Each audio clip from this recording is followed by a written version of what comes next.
You grew up in New York, on a retired farm, surrounded by animals, surrounded by traditional eating and cooking methods, and you find yourself in culinary school. Now, was this before or after you went vegan? This was before. Okay, so you enter culinary school, you begin your journey. Tell me what happens next. Yeah, so culinary school was very much the traditional French cooking. That's what's taught in most culinary schools. So heavy reliance on butter, sugar, bacon, all these meat products. I did go for baking and pastry, so I was eating a lot of sweets and a lot of really fun stuff.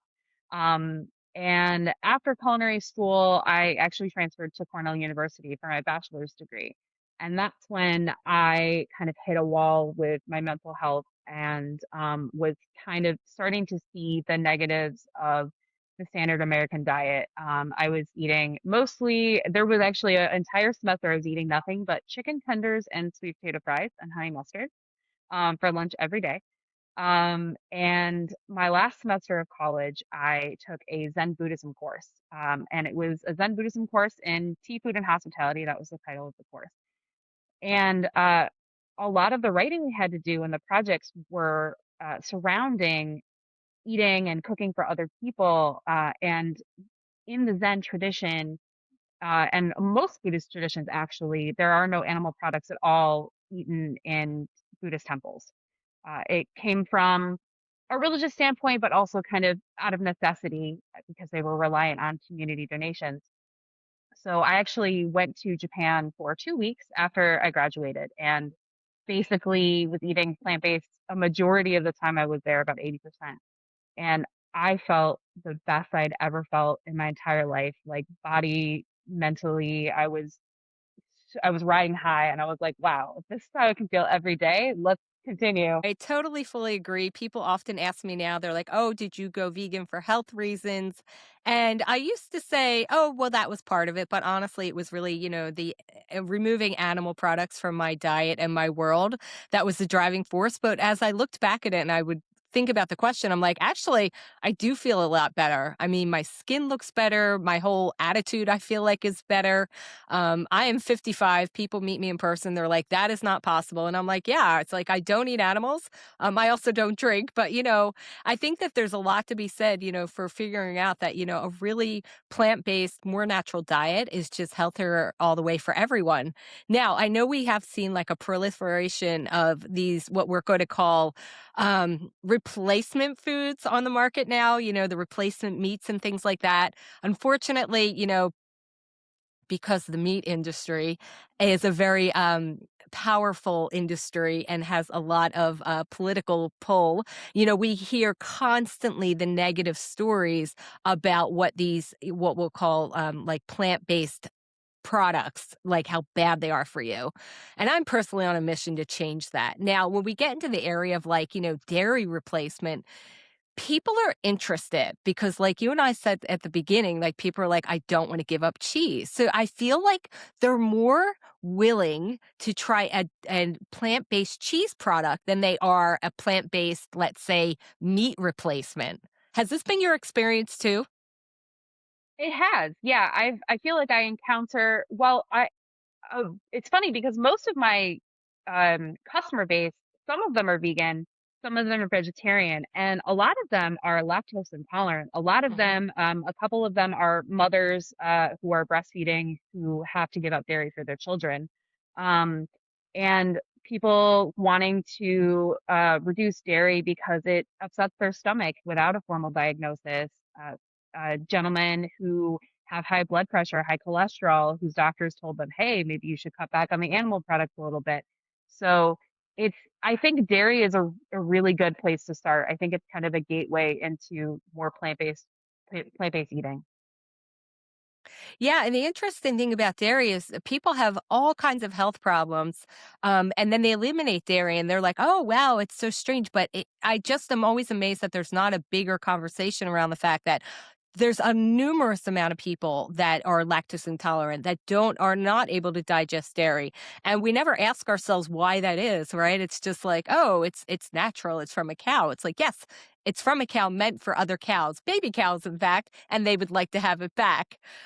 So with that said, I think like the overall health issues, is a driving force for a lot of people. But again, it's very hard to change behaviors and habits. So having things that they could then, have an option like a plant-based cheese, I think is a really great entryway then for them to look at the rest of their diet and say, perhaps I also don't want to eat other parts of an animal, whether it be their flesh or their muscle or whatever, what have you. With that said, you mentioned going over to Japan. I've had a lot of friends. Japan is having a moment in the last couple of years. I feel like everyone I know is running off to Japan. Unfortunately, I've not been there, but I do always say to them, hey, they have whole restaurants that are dedicated to tofu. You should try them. And at first, they're kind of like, oh no, but more than one has come back and said, oh, I tried it. You were right. It was so great. And they're amazed to see that you can have such a different culinary experience just by different versions of tofu made different ways. So with that said, you mentioned being in culinary school and then feeling kind of disconnected from your food. What was it that you were seeing that you were like, this doesn't feel right to me? Was it just a health issue? Was it because of the body image things coming up? Or did you just feel like looking at it, it's like, I think that this is just not somehow feeling good to me to put this out there in the world? Because again, you say to people, I'm vegan, and they're like, oh, I couldn't give up dairy. I couldn't give up butter. I mean, what Yeah. is it with butter? Yeah. I have lived in a larger body my entire life. And in culinary school, we actually didn't call it the freshman 15. We called it the freshman 50. We were constantly being given food. I actually made a little bit of money sewing buttons back onto people's clothes, kind of like adding pieces of fabric and stuff to things. And it was just the amount of food I was eating, and then also just how heavy and how greasy everything was. My history of depression and mental illness really just it culminated into me kind of almost being like a zombie a lot of the time. And a lot of that was my mental health, but the food that I was eating wasn't helping. I have tendonitis in my knee and my wrist, and it was in culinary school and in the culinary field that I've been in for, over 15 years now. It's a very physically demanding job. And when we're on our feet for between 8 and 14 hours a day, sometimes, that all adds up. And it was just the animal products, as soon as I let them go and I stopped eating them, my tendonitis, my inflammation went down, and I could feel like I could finally get a handle on my mental health where I felt like I could start taking steps outside of just diet to kind of reclaiming that and getting more coping mechanisms and things like that going. So it was kind of like a fog had lifted when I went plant-based. I completely understand that. So when you launched your cooking classes, did you go right into vegan cooking, or had you started, with traditional cooking? Yeah. I started my business teaching cooking classes because I had went vegan, and I noticed that there were not a lot of spaces that were teaching very fundamental plant-based cooking techniques, ways to incorporate plant-based eating, especially in a judgment-free space.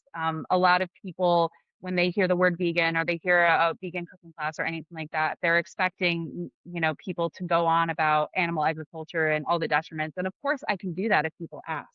But predominantly, my goal has been this whole time I've had my business is getting people introduced and used to the idea that plant-based food is delicious. It deserves to be extolled the way we extol Korean food now. That's trending a lot.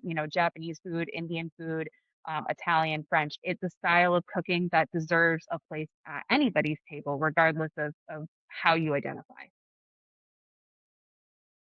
I like how you put that it's a style of cooking along the lines of like, hey, like a Korean food or a Japanese food or, Italian food, like consider it like a style instead of like a judgment.